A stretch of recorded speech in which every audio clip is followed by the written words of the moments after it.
दो खिलाड़ी, दोनों धुरंधर, दोनों के बीच 4 सिल्वर मेडल दुनिया के सबसे बड़े खेलों के मंच पर। फिर भी दोनों का कैरेक्टर बिल्कुल अलग है, लेकिन दोनों की ह्यूमिलिटी सबको इम्प्रेस करती है। और इन दोनों की जो कहानियां हैं वो कई लोगों को इंस्पायर करती हैं। दोनों की मदर दोनों के जीवन की पहली गुरु रहीं और दोनों ने जीवन में काफ़ी कुछ हासिल किया, और जिसकी वजह से आज वो एक स्टार हैं और चाहते हैं कि पूरी दुनिया खेले और उनको भी अपना हिस्सा माने, उनके लिए एम्पैथी रखे, सिंपैथी नहीं, उनको एक इंक्लूसिव जो सोसाइटी है उसकी उन्हें दरकार है। वो चाहते हैं कि भारत और पूरी दुनिया एक इंक्लूसिव सोसाइटी की तरह से नज़र आए। This is the initiative Samarth by Hyundai in partnership with NDTV.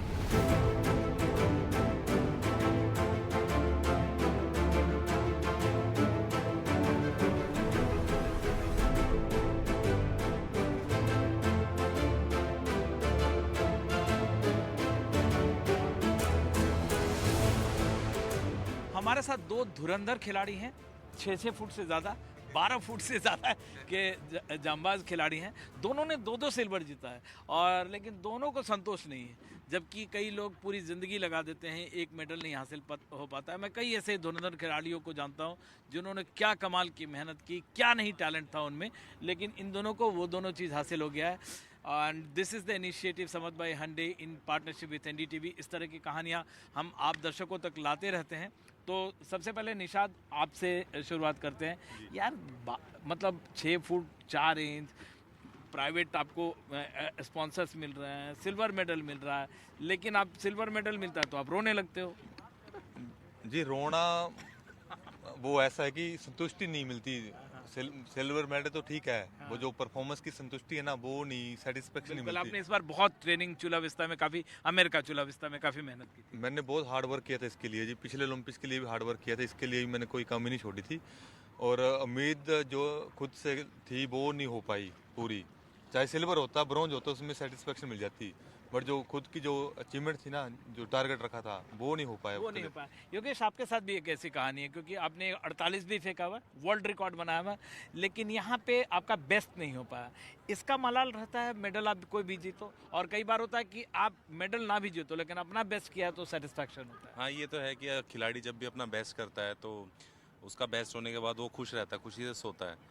लेकिन जब बेस्ट नहीं करता ना, तो वो रात भर ये सोचता रहता है कि ट्रेनिंग में कमी कहाँ रह गई थी, डाइट में कमी कहाँ रह गई थी, कोचिंग में कमी कहाँ रह गई थी, मेंटल ट्रेनिंग में कमी कहाँ रह गई थी। ये वो पूरी लिस्ट बनाने में वो इतना ओवर थिंक करने लग जाते हैं ना हम लोग, उस चीज़ से थोड़ी प्रॉब्लम हो जाती है फिर हमको। लेकिन इस बार जैसे ही यहाँ पर पोडियम पे जाते हैं हम लोग, और जब तालियां बजती है और लोग शोर मचाते हैं, तो उसके बाद तो भूल जाते हैं जैसे सिल्वर है चाहे उस गोल्ड है। एक मोमेंट के लिए पूरा कोई खिलाड़ी पूरी जिंदगी जी लेता है उस एक मोमेंट में। अच्छा, आप लोग दोनों को, जो हम लोग बार बार कहते हैं कि इंक्लूसिविटी होनी चाहिए समाज में, आपको लोग बराबरी से, हमारे दोस्त हैं, हमारी पार्टी है, हमारे साथ खेले कूदे, वो एक चीज़ जो है उसका उसका ताना आपको भी झेलना पड़ा, आपको भी झेलना पड़ा योगेश। जी, झेलना पड़ता हर किसी को, मुझे लगता है, बट वो नहीं होना चाहिए।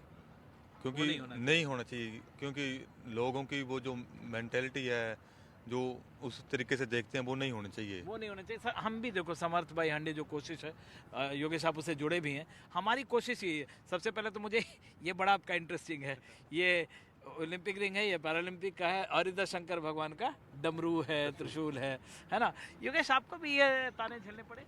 हाँ, मेरे को, मैं सच बताऊंगा टू बी ऑनेस्ट, कि मैंने ताने सिर्फ स्कूल में झेले थे। और ताने मैंने जब झेले थे जब मैं स्पोर्ट्स करने निकला था, एक नई सोच की तरफ बढ़ा था, तब मैंने बहुत ज़्यादा ताने झेले थे। और तब बोलते थे अरे ऐसे ही घूमता है, घूमने जाता है, ऐसी कुछ भी आवारा है ये। कॉलेज में तो आप हीरो थे मेरे, मैं हंसराज में था, आप किरोड़ीमल में हाँ, थे। कॉलेज में तो मैं पूरा हीरो था। मैं स्टूडेंट यूनियन के इलेक्शन भी लड़ा था उस टाइम पे। एक चीज़ बताइए, जो हमारी जो समर्थ भाई हंडे कोशिश है, हमारी कोशिश ये है कि मतलब जो इस तरह की कहानियाँ सामने आए, एक इंक्लूसिविटी का जो फैक्टर है, एक्सेसिबिलिटी हो, मतलब ये समाज में ये चेतना बढ़े, ये कॉन्शियसनेस बढ़े। तो इसमें सरकार भी अपना काम कर रही है, प्राइवेट सेक्टर भी बहुत कम पार्टिसिपेशन है, लेकिन आपको क्या लगता है लोगों के नज़रिए में बदलाव आया है?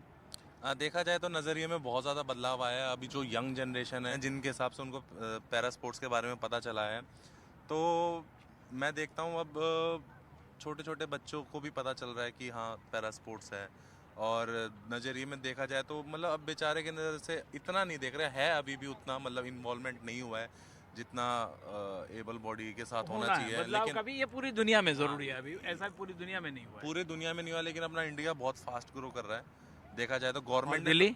गवर्नमेंट ने सबसे ज़्यादा बहुत ज़्यादा फास्ट ग्रो करा बिल्कुल, है। एक एक मैसेज दो ताकि लोग स्पोर्ट्स को किसी भी लेवल पे, चाहे पैरा स्पोर्ट्स हो चाहे स्पोर्ट्स हो, वो स्पोर्ट्स को बच्चे खेलें, उसको मतलब अच्छे नज़रिए से देखें। एनडीटीवी के दर्शकों को अपना मैसेज देना चाहूँगा, हाँ बाप को छोड़ना चाहिए, इतना भी ज़्यादा नहीं छोड़ना चाहिए कि बच्चा हाथ से निकल जाए, उतना छोड़ना चाहिए लेकिन कि खेलना चाहिए। उतना छोड़ना चाहिए कि उसको स्पोर्ट से प्यार हो जाए, कहीं और जगह ना जाए आप वो। एक मैसेज दो योगेश। एक चीज़ कहना चाहूँगा कि जितने भी यंग जनरेशन है मोबाइल से बाहर निकले, आउटडोर गेम्स खेलें, और जितना अच्छा खेलोगे सारी बीमारी, सबसे ज़्यादा इंडिया में फास्टेस्ट ग्रोइंग डायबिटीज़ है, बिल्कुल। और देखा जाए तो उसका मेन कारण खाना नहीं होता, मीठा नहीं होता, मेन कारण होता है डायबिटीज़ का स्ट्रेस। तो छोटे बच्चों पे इतना थोपना, पढ़ाई कर पढ़ाई कर पढ़ाई कर, वो चीज़ों से बाहर निकलो। यही दो चैंपियन का मैसेज है, और कितना इंपॉर्टेंट बात बोल रहे हैं। नदी में आप मत फेंको और खेलने आने दो। जो बनना है वो बच्चा बनना चाहेगा, वो खिलेगा, और वो खेलेगा तो खिलेगा। कैमरामैन गौरी प्रसाद के साथ सीन रिवर से विमल मोहन, एनडीटीवी। मैं समत भाई हुंडई का शुक्रिया अदा करना चाहता हूँ कि इस सफ़र में उन्होंने मेरे को चुना। Thank you.